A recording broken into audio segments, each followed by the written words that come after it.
la segunda de Timoteo han pasado varias cosas. Las circunstancias han cambiado.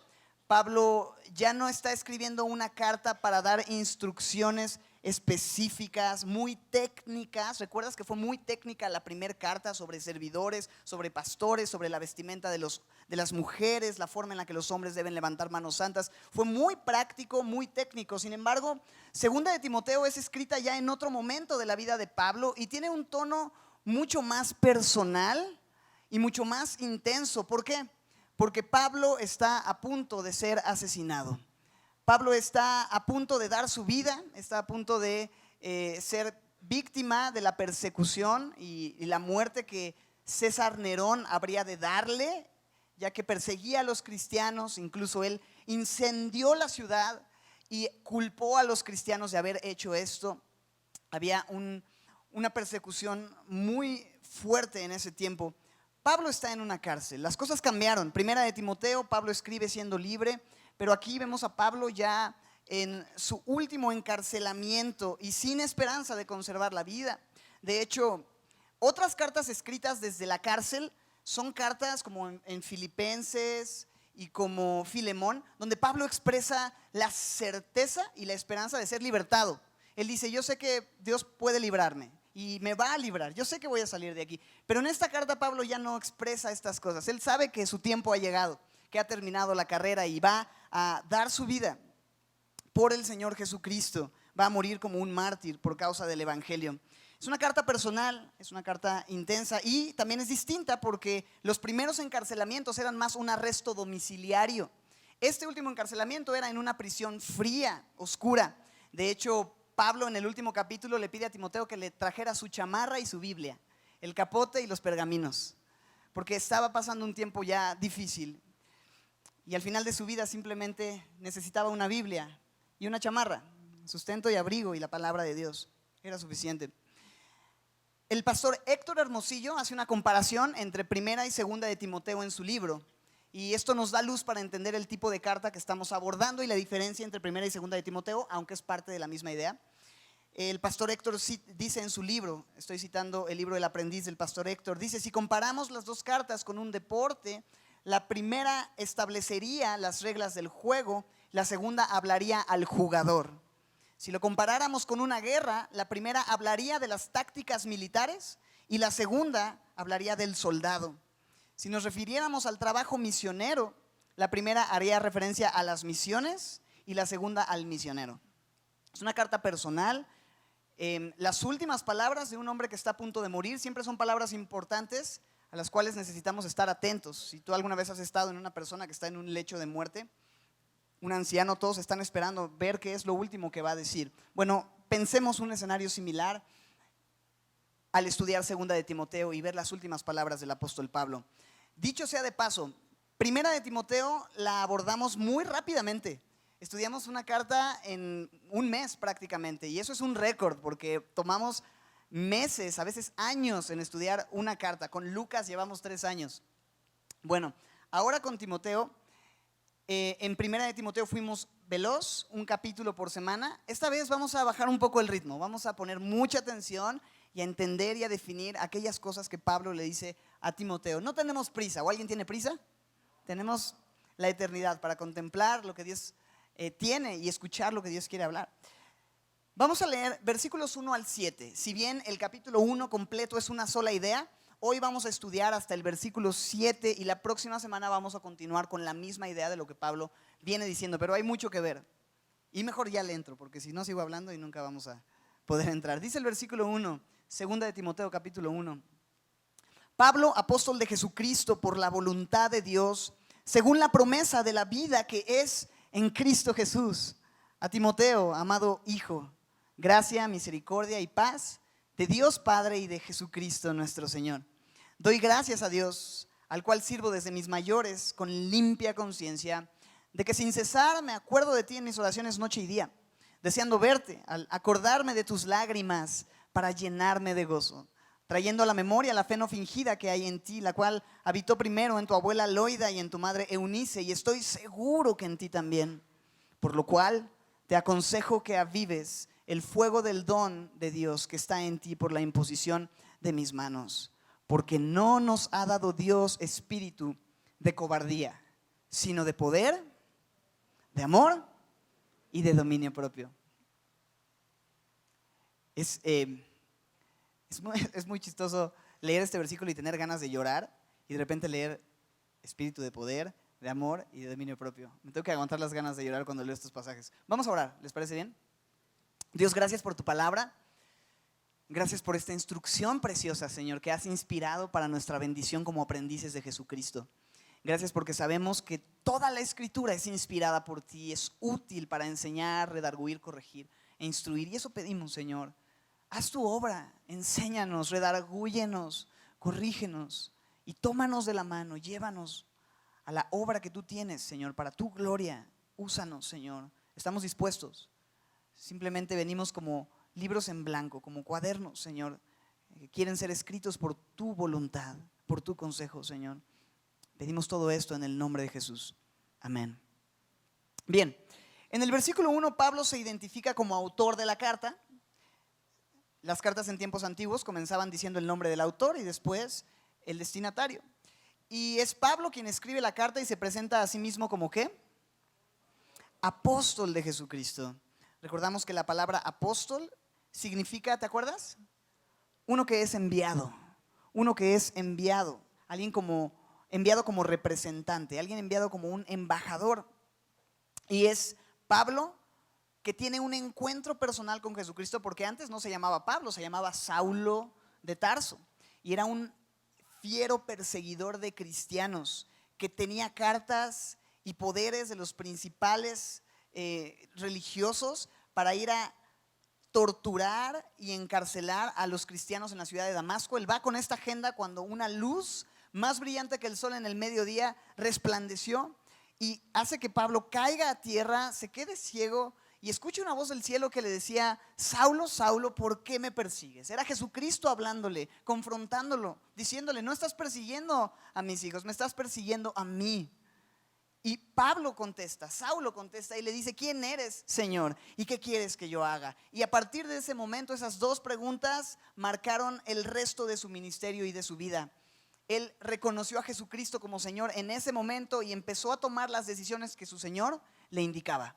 Y fue enviado por Jesucristo para predicar y expandir el mensaje del Evangelio en muchísimos lugares, impactando el mundo antiguo. Es una de las personas más usadas por Dios en la historia del cristianismo. Es usado para escribir una buena parte del Nuevo Testamento.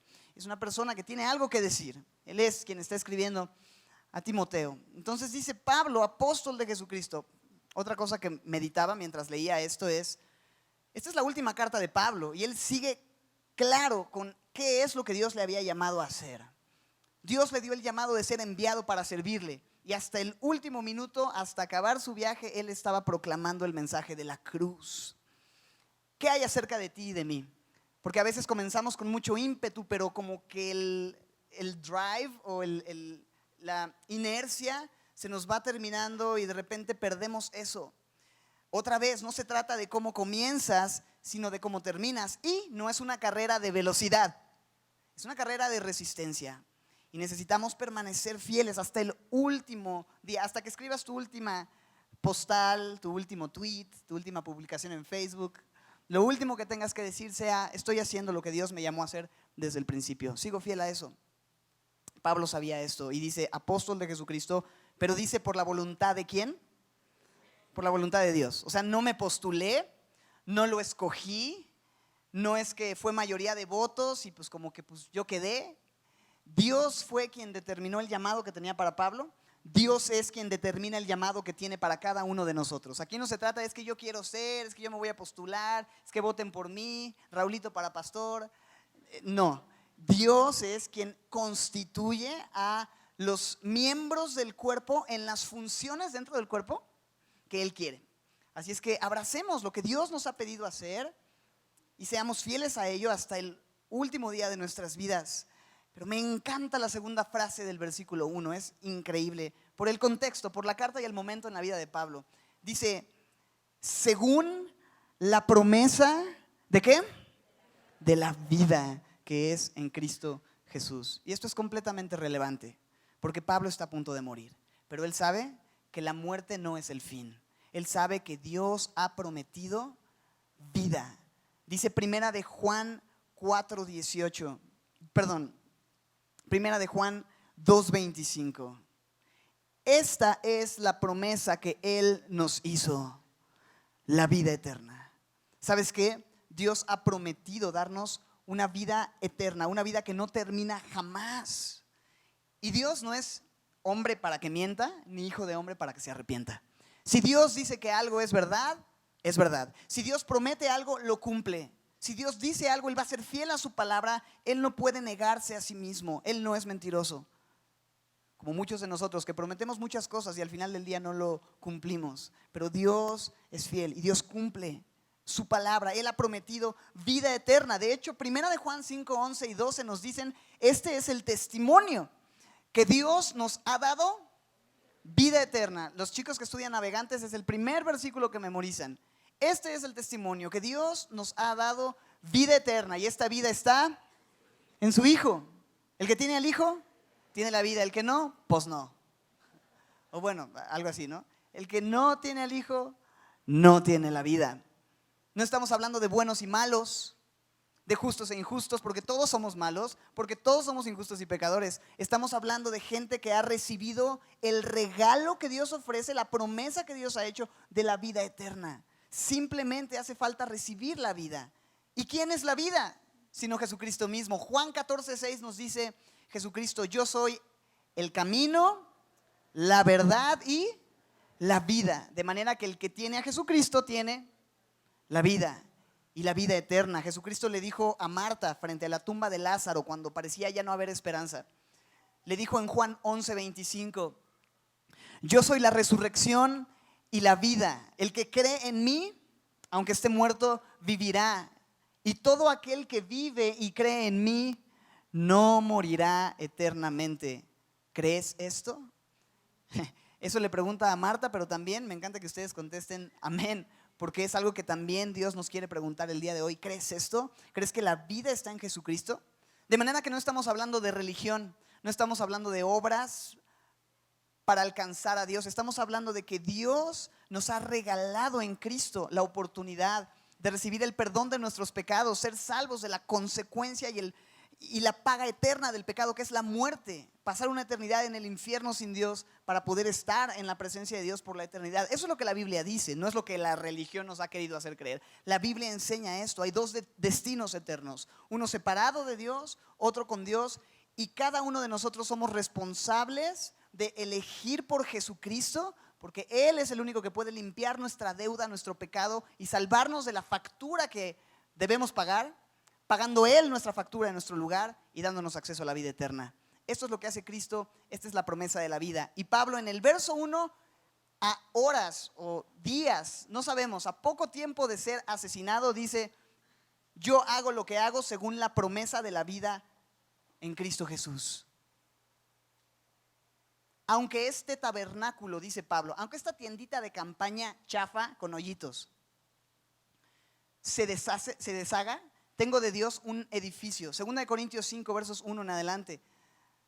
Porque sabemos que si nuestro tabernáculo se deshiciere, tenemos de Dios un edificio, una casa eterna en los cielos, por lo cual gemimos, deseando ser revestidos de aquella nuestra habitación celestial.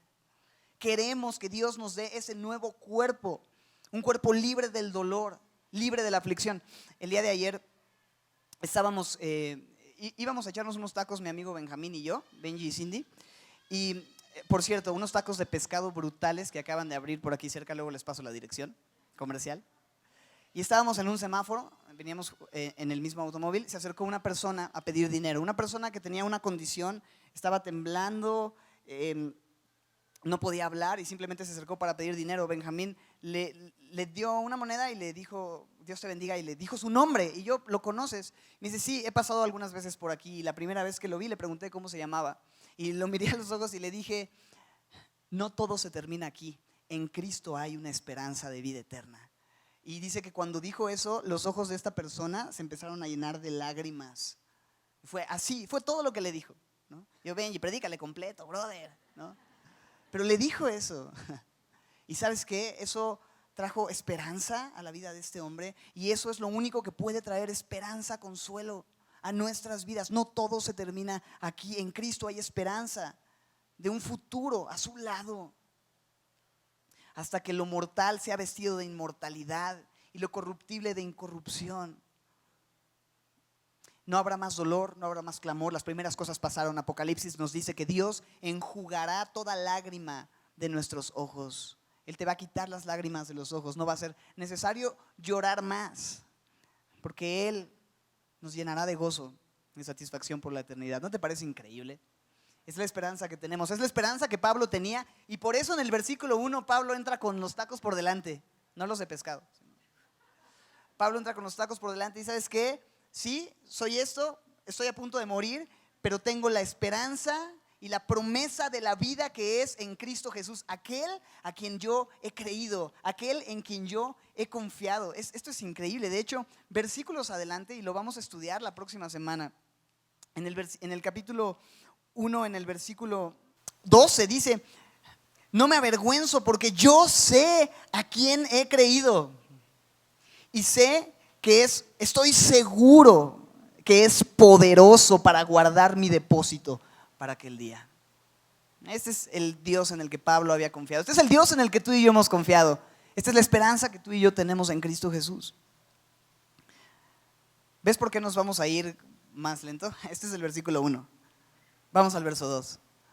A Timoteo, amado hijo. Y ya hablamos de Timoteo, el joven aprendiz de Pablo, aquel a quien Pablo tiene la oportunidad de llevar a los pies de Cristo, pero no solo a él, sino a su abuela, a su mamá, según lo que leemos en esta porción. Pero dice que es amado hijo. Y es interesante porque en el primer viaje misionero de Pablo es cuando probablemente Pablo alcanza a Timoteo y a su familia. Después se va de la ciudad donde les había visitado en Listra. Regresa algún tiempo después buscando un compañero de misiones y se encuentra con que Timoteo era un fiel creyente de quien los hermanos alrededor daban un buen testimonio de una persona fiel al Señor. Y Pablo dice: ¿a quién me llevo de compañero de misiones? Le dicen Timoteo.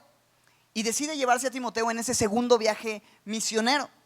Ahora, él gana no solamente el título de compañero en el evangelio, de compañero de misiones, sino ¿cómo le llama verso 2? Amado hijo. Era su hijo amado. Había una relación muy cercana de intimidad, de comunión de él con Timoteo. ¿Y sabes qué? Timoteo había mostrado fidelidad, había mostrado diligencia, había mostrado pasión, con todo y que tenía un carácter un poco difícil. Y lo vamos a estudiar en los siguientes versículos. Pero es muy interesante el título que le da, amado hijo. Y les saluda con la salutación típica, el saludo griego y hebreo, gracia y paz, aunque añade misericordia, y ahorita vamos a notar eso. Gracia, caris, el saludo griego, paz, shalom, el saludo judío o hebreo. Pero aquí añade misericordia. Todas las cartas de Pablo comienzan con gracia y paz. Su salutación siempre es la misma. Pero aquí añade algo, ¿verdad? Dijimos misericordia. Y esto es notable porque solamente las cartas pastorales incluyen la palabra misericordia en la salutación. ¿Y sabes por qué? Porque los pastores necesitamos muchísima misericordia. Tenemos más responsabilidad, por lo tanto tenemos más oportunidad de regarla y gacho. Y necesitamos aferrarnos a la misericordia. Y no solo los pastores, todos aquellos que estamos en una función de liderazgo espiritual, influenciando a otras personas espiritualmente, necesitamos recordar la misericordia de Dios, la cual dice la Biblia es nueva cada mañana. Todos los días estás estrenando misericordia de Dios. Así es que abraza esta verdad, es para ti, gracia, misericordia y paz. Pero recuerda también esto, el orden de los factores aquí sí altera el producto. Porque tú no puedes tener paz si primero no has recibido gracia y misericordia. El orden no es paz, misericordia y gracia, es gracia, misericordia y paz en ese orden.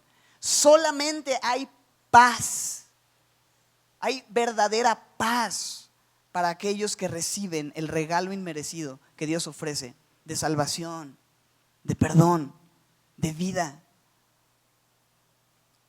Aquellos que reciben la misericordia de Dios pueden tener paz con Dios y paz de Dios. El hombre que no ha recibido la gracia, que no ha confiado en Jesucristo, no tiene paz, ni con Dios ni de Dios. Está en guerra con Dios. Y el hombre cree que es indiferente a Dios. No, pues mira, Dios está en el cielo, yo en la tierra, Él allá está bien, yo estoy bien acá. No, simplemente me va y me viene. Ni bien ni mal, cada quien su onda.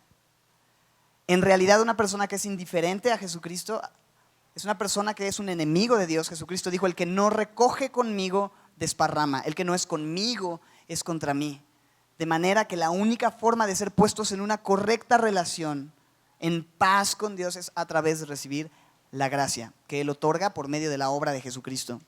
De igual manera, la misericordia es que Dios no te da lo que mereces. Y solamente puedes evitar recibir lo que mereces si estás en Cristo. Si no estás en Cristo, va a llegar un día lo que merezco. Y dices, por fin, que me den lo que me merezco, ¿no? No, joven.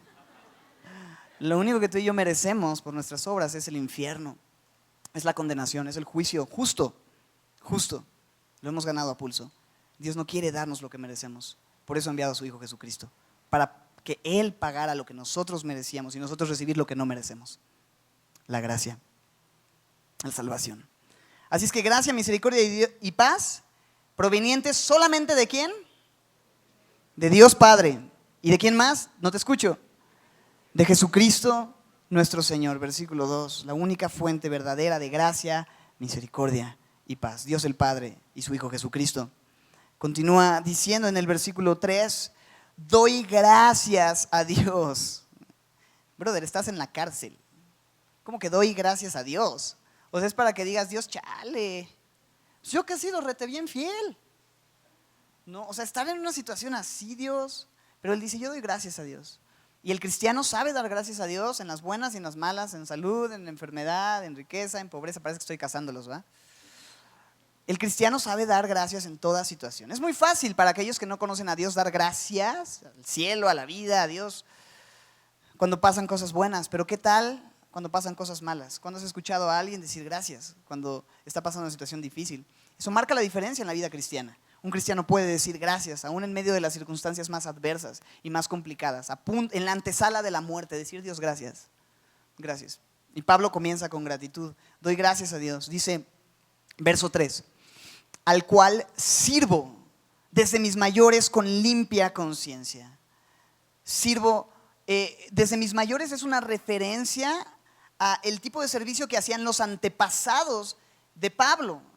Los antepasados de Pablo.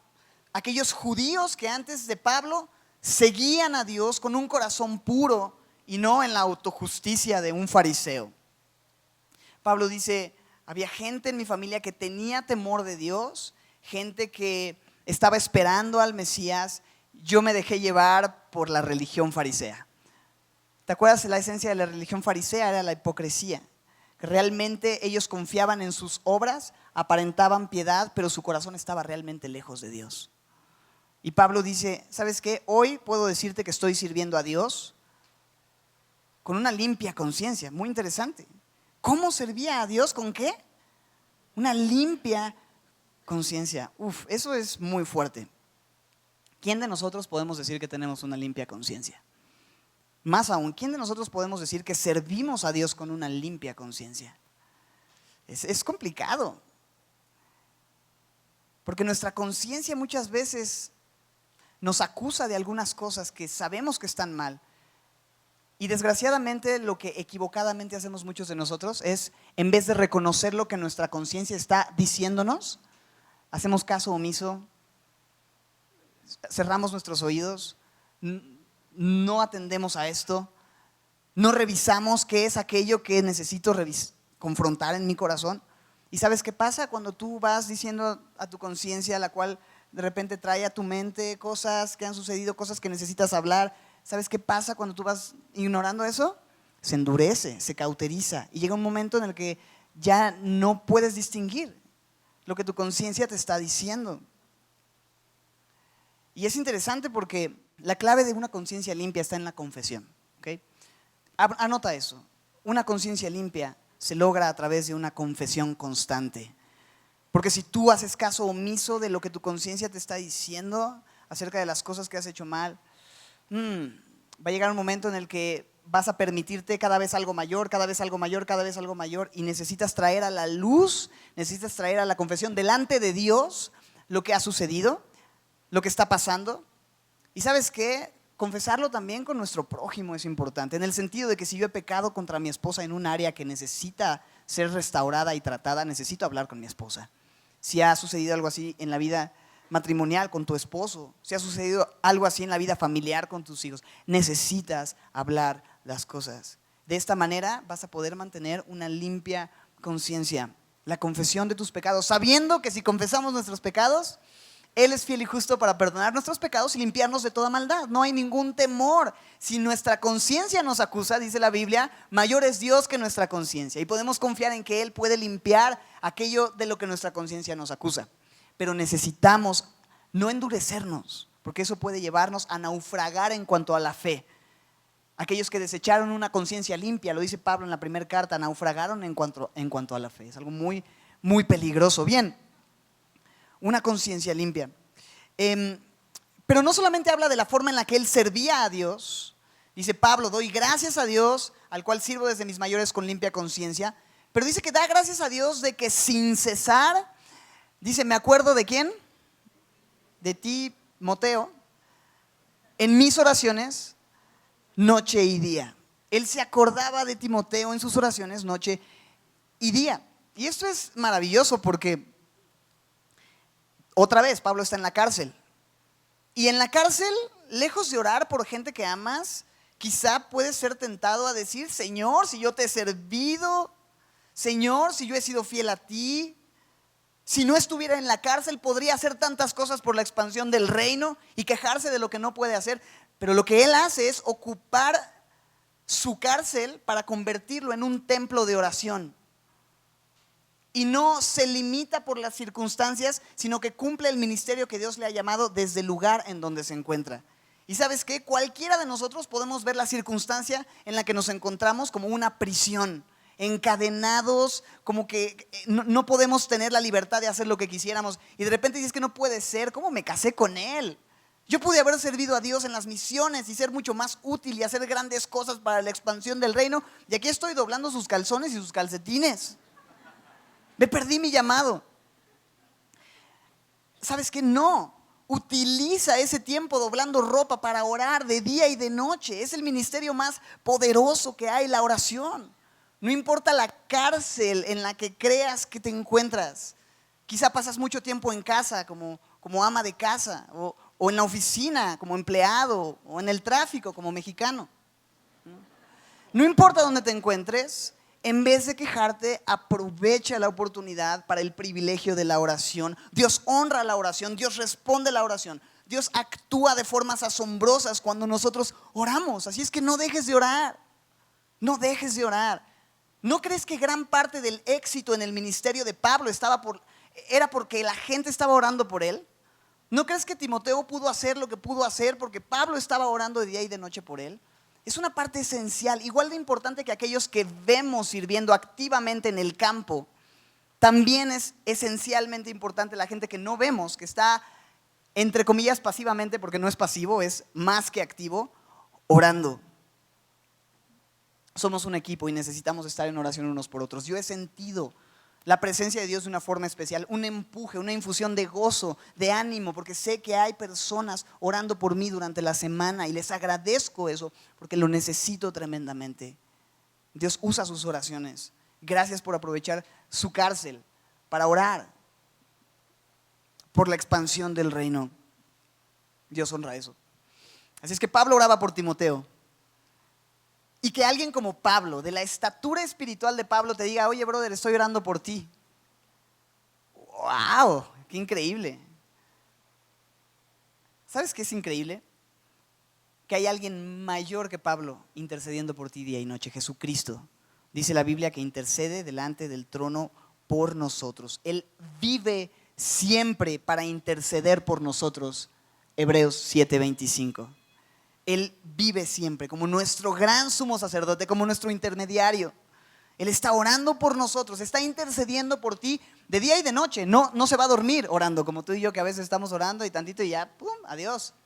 Él no se va a quedar dormido orando, Él está día y noche intercediendo. Él está intercediendo por mí ahorita, mientras predico. Él está intercediendo por ti ahorita, mientras estás dormido en la predica. es un gozo, es un descanso, es una bendición enorme. Y por eso Pablo dice, ¿sabes qué? Doy gracias a Dios, al cual sirvo, de que sin cesar me acuerdo de ti en mis oraciones, de noche y de día. Pero mira cómo continúa diciéndole, deseando verte, al acordarme de tus lágrimas, para llenarme de gozo. Pablo quería ver a Timoteo, deseando verte. Es mi deseo poderte ver. ¿Para qué? Dice el verso 4. Para llenarme de gozo. Pablo sabía que había un gozo único y especial cuando estaba cara a cara con sus hermanos. No solamente es un gozo, no, quiero verte para tener gozo, no, es para llenarme de gozo. Hay una llenura del gozo de Dios cuando podemos reunirnos con nuestros hermanos y verles cara a cara. Cuando yo leía esto de deseando verte y veía a Pablo diciendo quiero verte, realmente me ponía a pensar en eso. ¿Cuánto deseas tú, cuánto deseo yo ver a mis hermanos? ¿Cuánto estoy esperando, cuánto anhelo que ya sea domingo para reunirme con mis hermanos? Para tener un tiempo de comunión. ¿Cuánto espero la noche 2:42 para venir a orar, para venir a adorar? ¿Cuánto espero el día de mi discipulado para sentarme y compartir lo que Dios me ha hablado? ¿Cuánto espero ese día en el que quedé de ir a comer con una familia cristiana que amo y que tenemos comunión? ¿Cuánto anhelas eso? Pablo lo anhelaba porque sabía el fruto que eso traía. Llenura de gozo. Dice la Biblia que en la presencia de Dios hay ¿qué? Plenitud de gozo. Pero también Jesucristo dijo que donde están reunidos en su nombre 2 o más, ahí está Él en medio de nosotros. De manera que cuando nos reunimos alrededor de la persona de Cristo, Él está ahí, y donde está el Señor hay gozo, hay plenitud de gozo, delicias a su diestra para siempre. Qué importante entonces que consideres una vez más el congregarte con tus hermanos. Que consideres el congregarte no como una opción o una sugerencia o una idea, sino como un mandamiento y una necesidad esencial de la vida cristiana. Necesitas permanecer reunido con tus hermanos. Un pedazo de carbón en una fogata está encendido mientras permanezca en la fogata, pero si tú la quitas, puede permanecer encendido poco tiempo, sin embargo se va a terminar apagando. Por eso la importancia de estar reunidos, para que el fuego de la presencia de Dios en nuestras vidas se avive, para exhortarnos, animarnos al amor, a las buenas obras. El recurso de internet, siempre lo menciono cuando hablo de este tema, es importante. El recurso de internet es una gran bendición. Muchas veces hay situaciones que nos impiden poder venir a la iglesia, situaciones de salud. Dicho sea de paso, si tienes gripa más en estos tiempos, echa mano del live stream. No hay ningún problema, no estás como pecando si te quedas en tu casa. De hecho, estás amando si te quedas en tu casa, porque tú sabes, ya no voy a hacer más tema, pero el punto es ese. Echa mano de eso, pero recuerda que no existe tal cosa como cristiano.com, ¿ok? No puedes decir que te congregas.com. Necesitas venir, necesitas adorar al Señor. Lo que sucede cuando estás con tus hermanos en comunión es algo que Dios solamente hace cuando estás ahí. No va a suceder desde tu casa. Importante eso, ¿sale? Así es que Pablo dice, deseando verte, pero algo importante que no mencioné, al acordarme, dice, ¿de qué?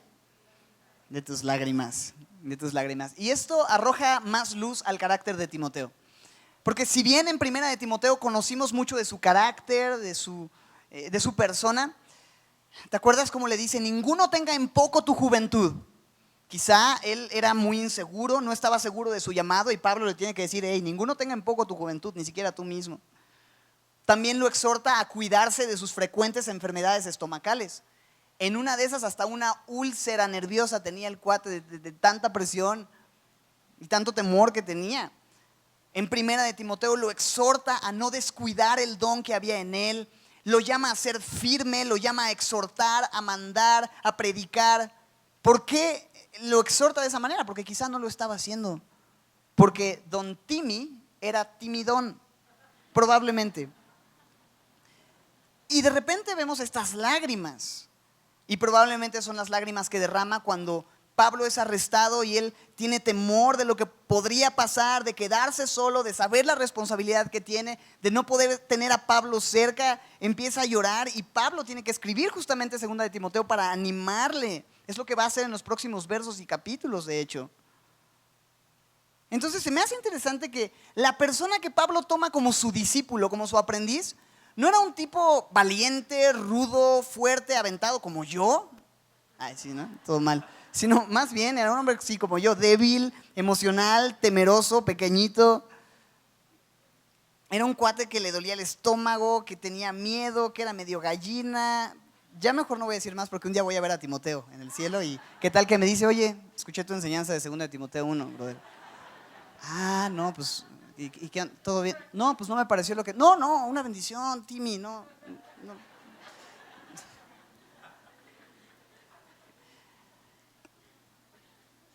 Dios escoge a lo vil y a lo menospreciado. Dios llama a gente no capacitada, a gente con inseguridades, gente tartamuda, músicos, bajistas. O sea, Dios escoge lo vil y lo menospreciado. Y en mi caso lo vil y lo menos pesado. Para avergonzar a los sabios. Para que cuando la gente vea lo que Dios está haciendo puedan decir, Él no, joven, Él no es. Tiene que haber un Dios que hace la obra. Porque Él, si yo lo vi en los tacos, yo lo vi en las tortas, no. Y Dios es quien se lleva la gloria. Y Dios es quien, a pesar de nuestra incapacidad, nuestra debilidad, hace una obra gloriosa. Porque entre más vil, chafa es el instrumento, más digno de honra y reconocimiento es aquel que hace la obra con ese instrumento. ¿Estás de acuerdo? O sea, un doctor que en las condiciones más idóneas de salubridad y el quirófano más nice y caro y con los utensilios más, así sabes que hay bisturís de cientos de miles de pesos, hace una operación, bueno, pues está bien, ¿no? Pero ¿qué pasa si hay una misma operación que hacerse en un lugar como África, donde no hay recursos, donde lo único que tiene es el cuchillo de la señora de la tribu para poder operar, intervenir y no tiene, y logra hacer la misma operación con éxito? ¿Dónde le van a aplaudir más? Pues esa es la idea, ¿no? Bueno. Así es que Dios es digno de gloria al llamar a gente débil, como es el caso de Timoteo, como es mi caso, como es tu caso, como es el caso de todo aquel que ha sido llamado por Dios, lo vil, lo menospreciado, lo que no es, para avergonzar a lo sabio. Versículo 5, Pablo no solo se acordaba de sus lágrimas, también se acordaba del tipo de fe que tenía Timoteo. Verso 5, trayendo a la memoria la fe no fingida que hay en ti. La fe no fingida. Es increíble porque sí, era evidente timidez, era evidente temor, era evidente emocionalismo, era evidente debilidad, pero ¿sabes qué también era evidente en la vida de Timoteo? Una fe auténtica. Que con todas sus inseguridades y debilidades y complejos, había un amor genuino por Dios. Había depositado su fe y su confianza en Jesucristo como su Salvador y lo amaba. Y Dios no está buscando gente capacitada y gente perfecta y gente llena de talentos y de dones. Simplemente están sus ojos mirando alrededor de la tierra, buscando mostrar su favor para con los que le temen, para con aquellos que depositan una fe genuina en Él. Y Timoteo había mostrado eso, una fe no fingida. Y cuando hablamos de una fe no fingida, por ende deducimos que existe una fe fingida, una fe de apariencias, una fe que es una falsa espiritualidad, que hablan cristianés fluido, pero ninguna de esas palabras proviene del corazón, de un corazón contrito y humillado. Gente que dice muchas cosas, pero en realidad su vida demuestra todo lo contrario. Que 6 días de la semana viven como quieren y un ratito del domingo se portan más o menos bien para aparentar que todo está increíble. ¿Y sabes qué? Esos podemos ser tú y yo. Y debemos tener cuidado con esa hipocresía religiosa que es tan peligrosa, que destruye vidas. Las apariencias, la falsa espiritualidad es algo que puede poner estorbo a mucha gente de creer en el Evangelio. Es algo que puede traer vituperio. Queremos ser fieles, queremos ser íntegros, queremos ser puros, queremos ser sinceros. ¿Sabes? Me llama mucho la atención un versículo en 2 de Corintios 1:12. Es uno de esos versículos que no son populares, pero que cuando lo leí me atrapó y me lo grabé así sin mucho esfuerzo. Fue como muy cautivador para mí y muy confrontador leer cuál era la gloria de Pablo, en qué se jactaba Pablo, de qué presumía, qué es lo que lo llevaba a decir, esta es mi gloria. Mira el verso 12, dice, porque nuestra gloria es esta, 2 puntos, el testimonio de nuestra conciencia. O sea, yo me glorío en lo que mi conciencia testifica sobre mí. O sea, tu conciencia dice algo sobre ti, bueno o malo, pero dice algo. Pablo dice, si yo me puedo gloriar de algo en mi vida, es de lo que mi conciencia dice acerca de mí. ¿Qué dice? Que con sencillez, ¿no va? Y con sinceridad de Dios, no con sabiduría humana, sino con la gracia de Dios, nos hemos conducido en el mundo y mucho más con vosotros. O sea, no tengo apariencias, es sencillez, no estoy buscando impresionar a nadie con mi super espiritualidad. Hay sinceridad, y la palabra sinceridad tiene la idea de algo que no tiene cera, literalmente, no es un chiste, parece un chiste, pero no es un chiste. Sincera es que no tiene cera. ¿Por qué? Porque en esos tiempos, en los mercados populares se vendían todo tipo de esculturas, y muchas de ellas estaban remendadas porque se habían roto o alguien había hecho mal el trabajo y le habían tenido que pegar nuevamente la nariz y lo pegaban con cera. Entonces tú comprabas algo, llegabas a tu casa, lo ponías al sol, se derretía y se le caía la nariz y te dabas cuenta que tenía cera, que no era sin cera la escultura, era con cera. Y te dieron gato por liebre. No es una sola pieza. Hay algo que está oculto, pero que cuando sale el sol revela que está mal. ¿Podemos decir que somos sinceros, sinceras? ¿O hay algo que la gente no sabe, pero al momento de salir el sol se te cae la nariz, bro? Y como decía un amigo, deja tú eso, lo otro. Todo lo demás. Debemos tener cuidado de no aparentar algo, de reconocer nuestra condición. La iglesia no es un museo de los santos, es un hospital para pecadores. Y si tú vienes a este lugar pretendiendo que todo está bien, que tu vida es perfecta, bueno, pues no necesitas oración, no necesitas comunión, todo está bien, ¿no? Pero cuando reconoces tu debilidad, tu incapacidad, entonces podemos orar por ti, podemos orar por tu pecado para que Dios te fortalezca. Puedes recibir gracia. El que encubre sus pecados no prospera, el que los confiesa y se aparta alcanza misericordia. Jesucristo dijo, bienaventurados los que lloran. Está bien llorar tu pecado, está bien llorar porque has fallado. ¿Sabes por qué? Porque ellos recibirán consolación. Pero si tú ocultas tu pecado y todo está bien y no lo lloras y no lo expresas y no lo traes, no va a haber el consuelo que Dios quiere traer a tu vida. No va a haber la edificación y la restauración que Dios quiere traer a tu vida. Sinceridad, sencillez, no sabiduría humana, sino la gracia de Dios. ¿Cómo estás viviendo tu vida? Pero no solamente esa fe genuina, no solamente había una fe no fingida en Timoteo. ¿En quién más habitaba esa fe no fingida? Primero habitó en su abuela Loida, después en su madre Eunice, y dice Pablo, estoy seguro que en ti también. Y esto me habla de la importancia de aquellos que somos padres, aquellos que son abuelos, de mostrar una fe auténtica con sus hijos, no una fe no fingida. Una fe fingida, o más bien una fe auténtica es una fe que no dice yo no peco, yo no fallo, nunca me equivoco. Al contrario, es una fe que es verdadera y dice, ¿sabes qué? Pequé, mijo, la regué, perdóname. Mi amor, fallé en esto. Necesito que ores por mí. No muestra perfección, sino vulnerabilidad. Eso es auténtico. Ya basta de pretender que somos los super matrimonios, los super papás, los super hijos. Mostremos lo que somos y dejemos que Dios obre.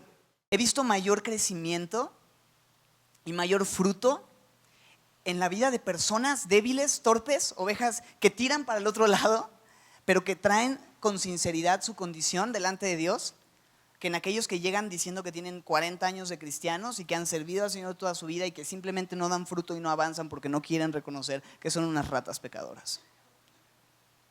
Nada más eso, es lo único que quiero decirte. Y dice, esta fe habitó en Loida, en Eunice, su abuela, su madre. Me habla sin duda de la importancia de modelar una fe auténtica a nuestros hijos. ¿Cuántos jóvenes se han apartado del evangelio porque la fe de sus papás no es auténtica? Porque ven que su familia que profesa una fe realmente viven de una forma completamente contraria a lo que dicen. ¿Y sabes qué dice Jesús? Mejor te es atarte una piedra de molino al cuello y echarte al mar que hacer tropezar a un pequeñito que cree en mí. ¿Y eso qué significa? Es mejor que te mueras, bro.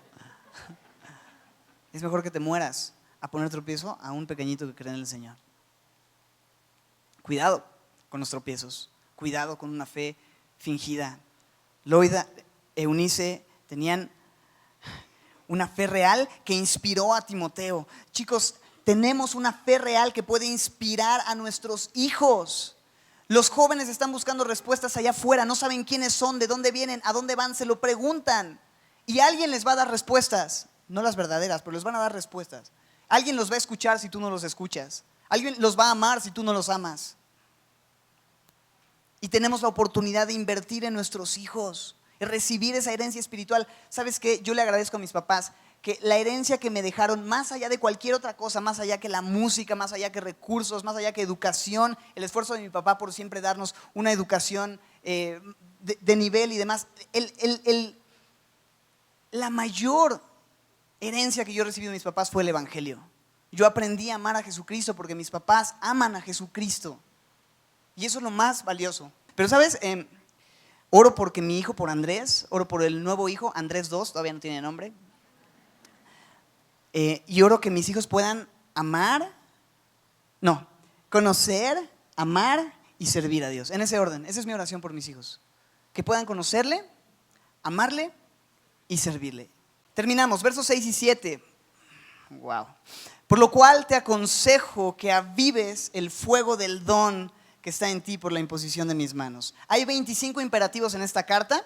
Este es el primero de los 25 imperativos que vamos a estar viendo. No los vamos a enumerar, simplemente para que tengas una idea de todo lo que Pablo está ya diciéndole como sus últimas palabras a su joven aprendiz. Te aconsejo que avives el fuego del don de Dios que está en ti por la imposición de mis manos. En un momento, el liderazgo de la iglesia y Pablo oraron por Timoteo para asignarle una función de responsabilidad en la iglesia. Y en ese momento Dios le dio lo que necesitaba. Dios nunca te va a pedir que hagas algo si no te da los recursos necesarios para poderlo hacer. Recibió el don al momento, pero ¿sabes qué había pasado? Por la exhortación en 1 de Timoteo 4:14 y la exhortación que leemos aquí de cultivar el don, avivar el don, no descuidar el don, nos damos cuenta que probablemente Timoteo estaba siendo poco diligente en el cuidado de ese don que había recibido por parte de el Señor mediante la oración. Y me hace pensar cuántos de nosotros en un punto de nuestras vidas recibimos algo de Dios, un don, un regalo, algo que no merecemos, pero fuimos negligentes y lo dejamos que se fuera apagando como una vela, como un fuego que con el paso del tiempo se va haciendo cada vez más pequeño y ahí apenas hay tantito del fuego que había en otro momento, era un gran fuego. Necesitamos regresar a eso, necesitamos avivar ese don, necesitamos usar ese don. La instrucción no ha cambiado, el don es el mismo. Dios, son irrevocables los dones de Dios, el llamamiento de Dios, ahí está. Pero ¿qué estás haciendo con el don que Dios te dio? En otro momento lo estabas usando para la expansión del reino, pero lo has dejado. Y Pablo le dice, Timoteo, enfócate en esto, aviva el fuego del don que hay en ti, mantén fuego ese don, mantén vivo ese fuego. Dios te ha dado el don de evangelizar, evangeliza. Dios te ha dado el don de servir, sirve. Dios te ha dado el don de hacer misericordia, haz misericordia. ¿Y sabes qué? Puedes hacerlo porque Dios te capacita para hacerlo. Mira el verso 7, porque no nos ha dado Dios espíritu de cobardía, para decir, no, es que, pues, o sea, sí es mi don, pero pues es que igual, pues no sé, no estoy muy seguro. ¿Sabes qué? No tengas espíritu de cobardía. Verso 7. El espíritu que Dios nos ha dado es un espíritu ¿de qué?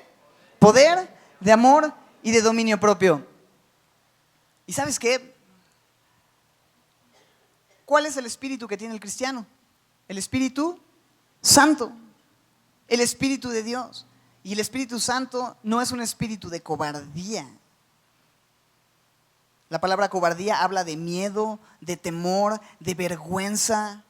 El espíritu que Dios nos ha dado no nos va a llevar a avergonzarnos de hablarle a otros de la verdad de la palabra de Dios.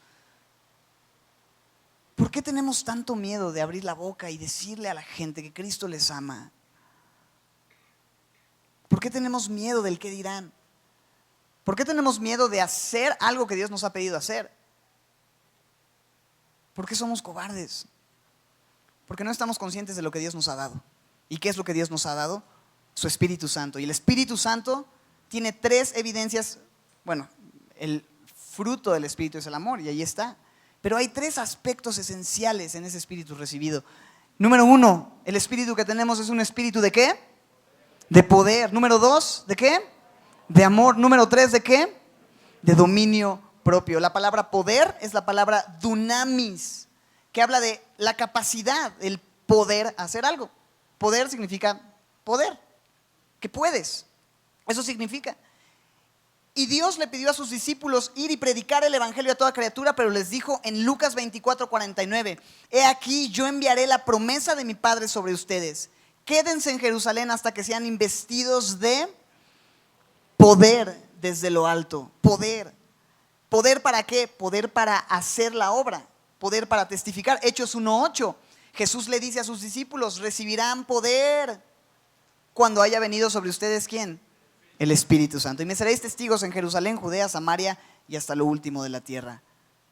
Dios, por medio de su Espíritu Santo, te ha dado el poder para predicar.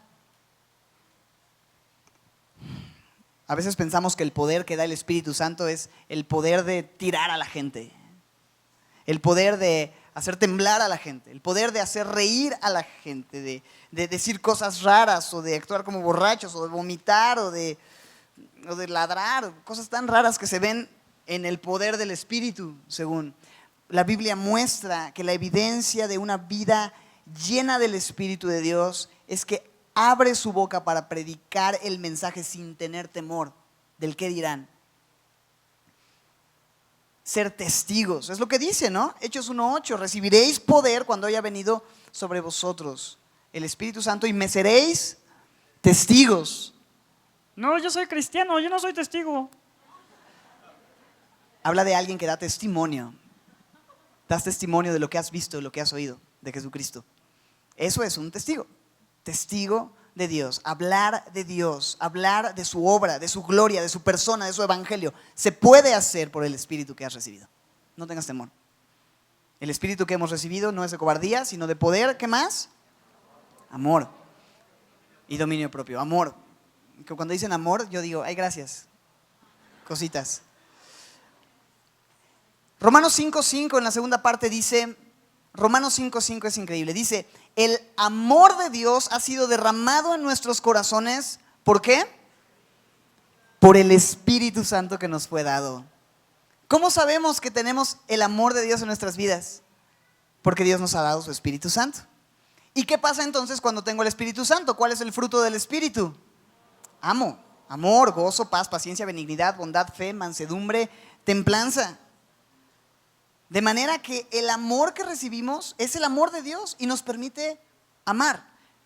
Pero ojo que la palabra griega para amar es una palabra muy importante, porque en español para todo decimos que amamos, ¿no? Ay, sí, amo a mi perro, sí, amo a mi esposa, amo el chocolate. Pero espero que no ames a tu esposa como amas a tu perro o como amas el chocolate, pues si no estás en serios problemas. Pero el amor que la Biblia nos describe es un amor perfecto, un amor ágape, un amor desinteresado, sacrificial, entregado, que se da independientemente si hay algo en la otra persona que me beneficie o no, si la otra persona responde o no. Yo te doy mi amor porque quiero darte mi amor. Eso es lo que hace Dios.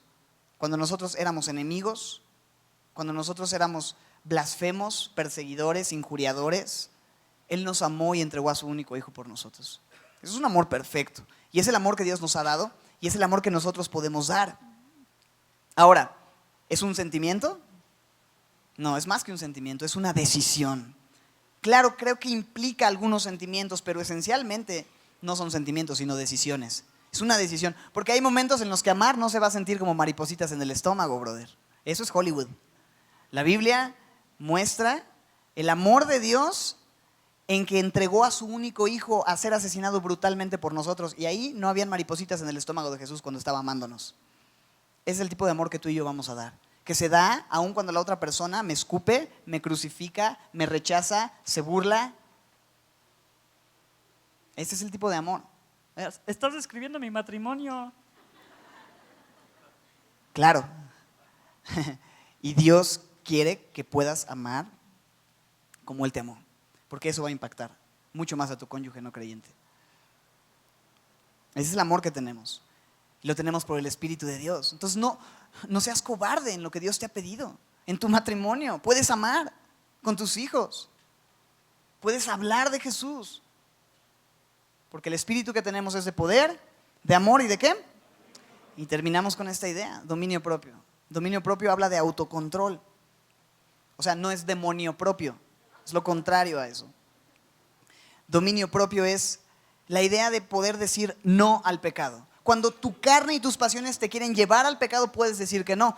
Antes de conocer a Cristo, esto no existía, no tenías al Espíritu de Dios morando en ti, por lo tanto, simplemente eras dirigido por tus pasiones, por tu carne para pecar. La opción para pecar era sí o sí, pero ahora puedes decir no, por el Espíritu Santo que te controla de poder, de dar rienda suelta a tus pasiones, a tus deseos. Ese es el Espíritu que mora en ti, puedes decir que no. Pablo le dice a Timoteo, puedes predicar, puedes avivar el fuego del don que hay en ti. Tienes una gran tarea, ya me voy a morir.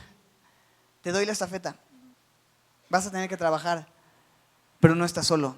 Dios te ha dado su Espíritu Santo, que no es un espíritu de cobardía, sino de poder, de amor, de dominio propio, para que puedas cumplir con este llamado.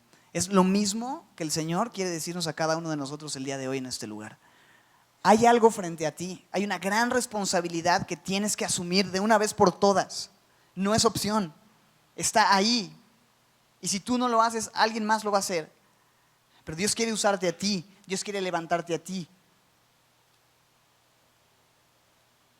Y Dios te ha dado todo lo que necesitas por medio de su Espíritu para vivir y hacer lo que Dios te ha pedido hacer. No tengas temor, no tengas miedo. Créele al Señor.